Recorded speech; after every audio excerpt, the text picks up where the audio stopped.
অনুৰোধ জনাইছো। প্ৰথমে নগাঁও জিলাৰ সৰোজ প্ৰতিম কাকতিক আগবাঢ়ি আহিবলৈ অনুৰোধ জনাইছো।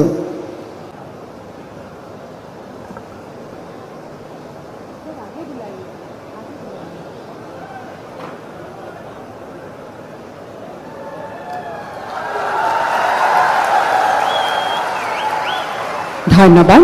এইবাৰ কামৰূপ মহানগৰ জিলাৰ নাৰায়ণ চন্দ্ৰ দাসক আগবাঢ়ি আহিবলৈ অনুৰোধ জনাইছো।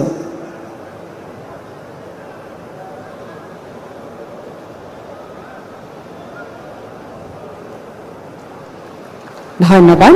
এইবাৰ কামৰূপ মহানগৰ জিলাৰ ৰঞ্জুমণি বড়োক আগবাঢ়ি আহিবলৈ অনুৰোধ জনাইছো।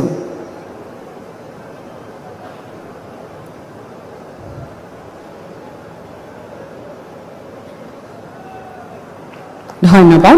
এইবাৰ চৰাইদেউ জিলাৰ ক্ষীৰোদ লাহনক আগবাঢ়ি আহিবলৈ অনুৰোধ জনাইছো।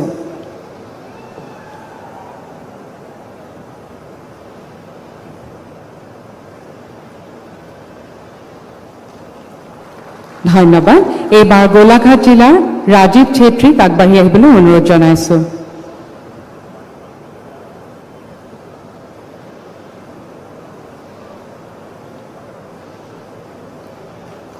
ধন্যবাদ। এইবাৰ ওদালগুৰি জিলাৰ নিতু বাৰুক আগবাঢ়ি আহিবলৈ অনুৰোধ জনাইছো।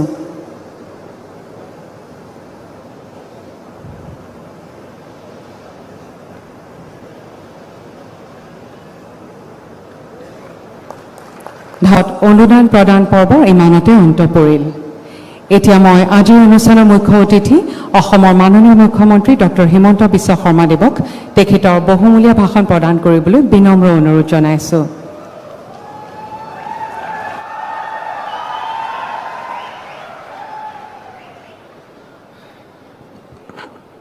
অহা যোৱাত কিবা কষ্ট হৈছে নেকি? কাবাৰটো অলপ কষ্ট হৈছে, কাৰো কষ্ট হোৱা নাই? একদম সঁচাকে নে? ঠিক আছে।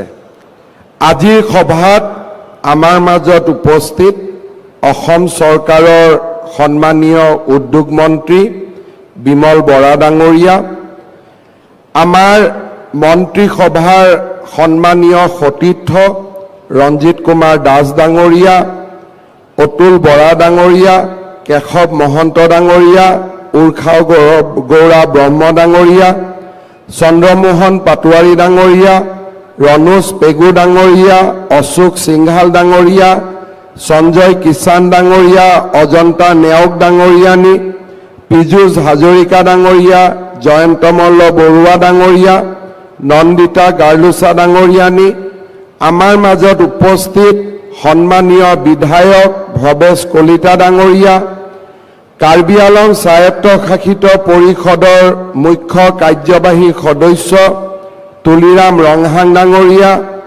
সন্মানীয় সাংসদ দিলীপ শইকীয়া ডাঙৰীয়া, বিজুলী কলিতা মেধি ডাঙৰীয়ানী, কামাখ্যা প্ৰসাদ তাছা ডাঙৰীয়া, অমৰ সিং টিছু ডাঙৰীয়া, ৰামেশ্বৰ তেলী ডাঙৰীয়া, ভুৱনেশ্বৰ কলিতা ডাঙৰীয়া, অসম চৰকাৰৰ মুখ্য সচিব ৰবি কোটা ডাঙৰীয়া, সভাত উপস্থিত সন্মানীয় বিধায়ক বিধায়িকাসকল আৰু অসমৰ আটাইকেইখন জিলাৰ পৰা আহি এই সভাত উপস্থিত হোৱা সন্মানীয় যুৱক যুৱতী বন্ধু বান্ধৱীসকল, যোৱা বছৰ 23 ছেপ্টেম্বৰ তাৰিখে আমি অসমত মুখ্যমন্ত্ৰীৰ আত্মনিৰ্ভৰ অসম অভিযান আৰম্ভ কৰিছিলোঁ।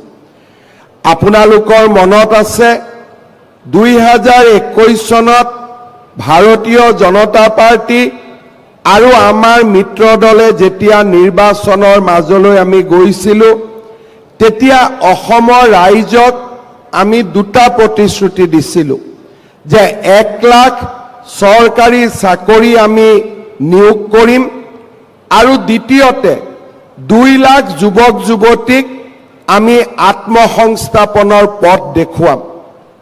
আজি আপোনালোকে দেখা পাইছে যে চাওঁতে চাওঁতে 1 লাখ নিযুক্তিৰ পৰিৱৰ্তে আজি আমি ইতিমধ্যে 1,40,000 নিযুক্তি সম্পন্ন কৰিছো আৰু 2 লাখ নিযুক্তিৰ ফালে আজি আমি ধাৱমান হৈছো। যোৱা কেইটামান দিনত ADRE Assam direct recruitment examination, শিক্ষকৰ নিযুক্তি আৰু বৰ্তমান অসমৰ প্ৰত্যেকখন জিলাতে চলি থকা আৰক্ষীৰ নিযুক্তিৰ প্ৰক্ৰিয়া আদিয়ে অসমৰ যুৱক যুৱতীৰ মাজত এটা ভাবিব নোৱাৰা আত্মবিশ্বাস আনি দিছে। আজি অসমত 11 লাখ যুৱক যুৱতীয়ে একেলগে পৰীক্ষা দিয়ে আৰু প্ৰত্যেকজন যুৱক যুৱতীয়ে এটা কথা অন্তত মনত দৃঢ়ভাৱে প্ৰতিপন্ন কৰি লৈছে যে নিযুক্তি স্বচ্ছ হ'ব আৰু এই নিযুক্তিত কোনেও এটকা নোখোৱাকৈ নিযুক্তি হ'ব। তেনেকুৱা আজি আত্মবিশ্বাস অসমৰ যুৱক যুৱতীৰ মাজত গঢ়ি উঠিছে।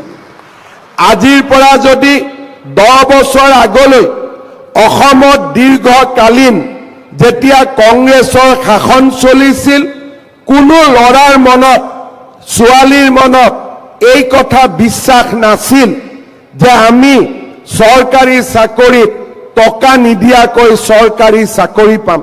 কোনেও বিশ্বাস কৰিব পৰা নাছিল।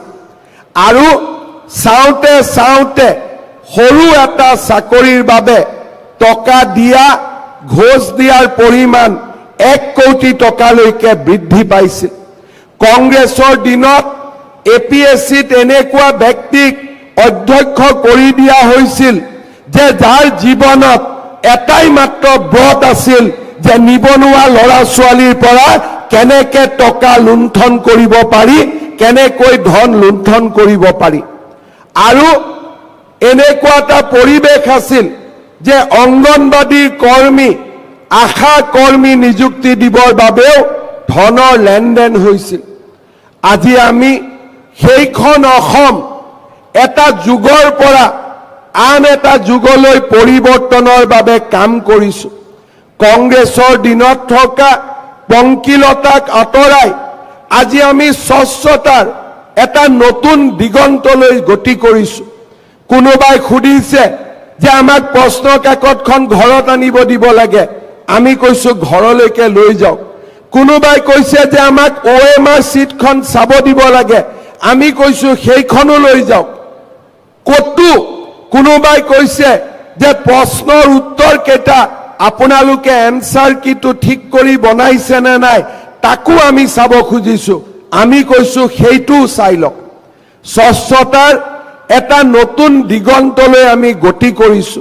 আজি অসমৰ যুৱক যুৱতীৰ মাজত এটা ভাবিব নোৱাৰা আত্মবিশ্বাস আহি পৰিছে। ঋণাত্মক পৰিৱেশবিলাক সলনি হৈছে আৰু লাহে লাহে এটা আন্দোলন বিবৰ্জিত পৰিৱেশত আমাৰ ৰাজ্যখনলৈ স্থায়ী শান্তি আৰু বিকাশৰ ধাৰা উভতি আহিছে। মই 3 বছৰ আগতে এই খেলপথাৰত যেতিয়া স্বাধীনতা দিৱসৰ পতাকা উত্তোলন কৰিছিলো, তেতিয়া মই ৰাইজক এটাই আহ্বান জনাইছিলো যে আমাক এটা আন্দোলন বিবৰ্জিত পৰিৱেশ দিয়ক, আমি অসমত এক নতুন দিগন্তলৈ লৈ যাম। আজি আপোনালোকে দেখিছে ৰাজহুৱা খণ্ডত নিযুক্তি হওক, অসমত উদ্যোগীকৰণৰ বাতাবৰণ হওক বা আত্মনিৰ্ভৰ অসমৰ ফালে এক নতুন যাত্ৰা, সোণসেৰীয়া যাত্ৰা আমি আটাইবিলাকতে আজি সফল হ'ব পাৰিছো। মই নিজেও গম পোৱা নাছিলো যে আমি কিমান সফল হৈছো। যোৱা পৰহি দিনাখন অসমৰ জাগিৰোডত সেমি কণ্ডাক্টৰ ইণ্ডাষ্ট্ৰি আমি আনিছিলো। ময়ো গম পোৱা নাছিলো যে কিমান ডাঙৰ ইণ্ডাষ্ট্ৰি আমি অসমত আনিছিলো। কিন্তু যোৱা পৰহি যেতিয়া কৰ্ণাটকৰ মন্ত্ৰী এজনে কান্দিব আৰম্ভ কৰিলে যে কৰ্ণাটকৰ পৰিৱৰ্তে অসমত কিয় এই উদ্যোগ গ'ল, তেতিয়া মই বুজি পালো যে অসমে আজি এক নতুন দিগন্তলৈ গতি কৰিছে আৰু কৰ্ণাটকৰ দৰে ৰাজ্যয়ো আজি অসমৰ সফলতাত ঈৰ্ষান্বিত হ'বলগীয়া হৈছে। তাতকৈ মোৰ জীৱনত আন ডাঙৰ প্ৰাপ্তি আন একোৱেই হ'ব নোৱাৰে, তাক মই বিশ্বাস কৰোঁ।